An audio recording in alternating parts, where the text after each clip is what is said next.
the Nick Bosa situation, and I think, again, going back to this whole Debo thing, you cave in on Debo, what do you do in the future? You have precedent set with Fred Warner and George Kittle. Look, this is how we handle things. We'll make you the top paid at your position. We hand out these extensions during training camp. We got you, boo. We got you.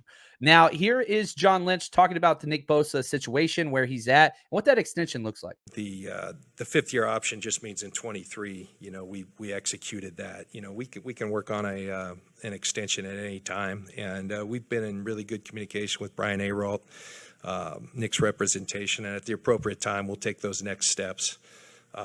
Nick is not here right now, but it has nothing to do with contract. He and Kyle communicated, and he's working out back in Florida. He and his brother have their trainer, and believe me, Nick Bosa's working. He shows that each and every time he shows up that he's in elite shape. So.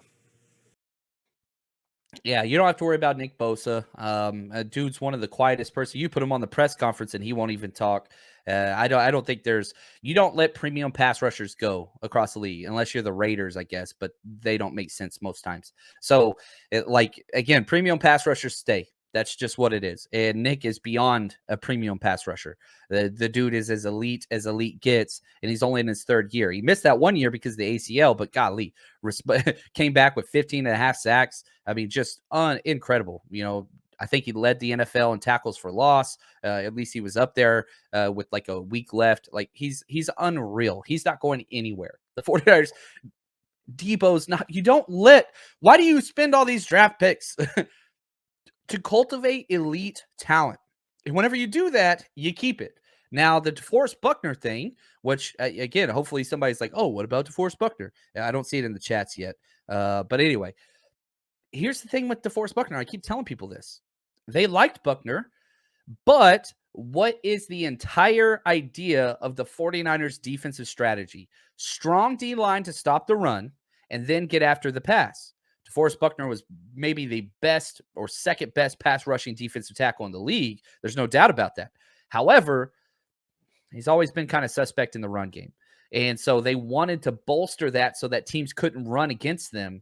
And that's why they were able to move on from him. Again, I love DeForest Buckner. He's probably my favorite non-49er in the NFL, but you're allowed to look at a player and say, okay, what does he do well? What does he do poorly? Yeah, he wasn't an anchor in the run game, and that cost us a lot of times. They would trap him consistently. But whenever you're looking at Debo, what's the flaw in his game? I guess injuries, if you want to say that. Or Bosa, what's the flaw in his game? Injuries, maybe. But again, there's nothing there. So he's not going anywhere. Debo's not going anywhere. Nick Bosa's not going anywhere.